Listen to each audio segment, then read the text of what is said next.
For decades, German armored doctrine rested on one unshakable truth. You do not meet a better tank in the field. You outthink it. You outmaneuver it. You destroy it before it becomes a problem. The early war panzer forces were built on this belief. Speed over armor. Coordination over brute force. Every enemy vehicle in Europe had already been studied, categorized, and at least on paper, surpassed. Even the Soviet Union, vast and unpredictable, was expected to collapse under this logic. German intelligence reports reinforced the assumption. Soviet tanks were outdated, poorly coordinated, mechanically inferior. There was no reason to fear what lay beyond the border. But in 1941, one machine would erase every assumption in a single encounter and force German commanders to ask a question they were not prepared to answer. What happens when the enemy builds something you cannot kill? Oberleutnant Hans Bolter is 28 years old. A career officer shaped by Poland and France, he is confident in one thing above all. German armor always arrives first, hits hardest, and leaves nothing behind. His Panzer III is reliable, familiar, predictable. In June 1941, Operation Barbarossa begins. The largest invasion in history surges eastward. Hundreds of thousands of vehicles cross into Soviet territory. Dust rises in endless columns across the plains. At first, resistance feels familiar. Light armor, scattered infantry, disorganized counterattacks. Then reports begin to arrive. Unconfirmed sightings, tanks that refuse to burn, shells that bounce. Command dismisses them as exaggerations. But Bolter is about to learn that war does not care about confirmation. On a forest road outside Mtsensk, his battalion receives orders to engage Soviet armored resistance. He moves forward expecting contact with familiar enemies. He is about to meet something no German manual has prepared. The forest is silent. The first Soviet tank appears. Bolter sees it through his optics. Low, wide, squat. Its silhouette is unfamiliar and unsettling. He orders identification. BT series, someone says, but it does not move like one. It drives straight into fire without hesitation. Bolter orders engagement. The first Panzer fires at 800 meters. The shell strikes and bursts harmlessly against the armor. No penetration, no damage. A second shot follows, then a third. Still nothing. Then the Soviet tank fires back. One shot. A German Panzer is hit directly, the round punching through frontal armor. Fire erupts inside the hull. The crew is lost instantly.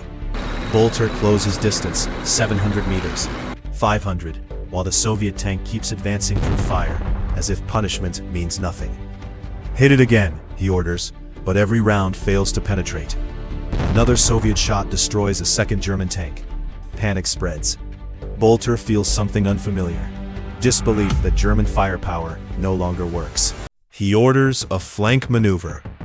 Distance closes to 300 meters, then 250. The Soviet turret turns faster than expected. Bolter fires first. Still no penetration. The return shot hits. His tank is struck. Metal screams.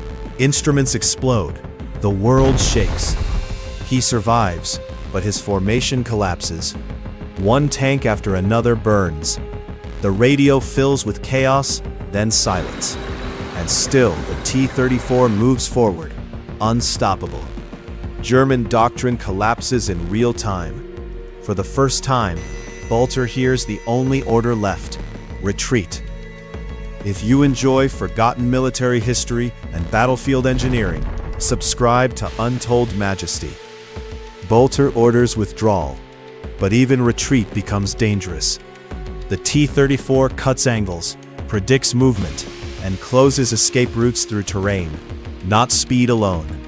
German tanks that once ruled open fields now feel exposed. The battle ends with extraction under pressure, and a silence heavier than defeat. Germany has met a new category of war by dawn. Now, reports from the front multiply within weeks.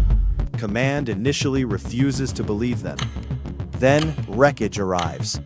Panzer crews describe the same phenomenon. Shells that fail, armor that refuses to break, and mobility in terrain that should trap heavier machines. The T-34 forces a rapid collapse of certainty inside German armored doctrine. New orders are issued, larger calibers, experimental anti-tank weapons. Engineers are pulled into urgent development cycles that normally take years. What they did not understand was simple. The Soviet Union had not improved existing designs. It had reset the rules entirely. The psychological effect spreads faster than the machine itself. German crews begin to hesitate in ways they never had before.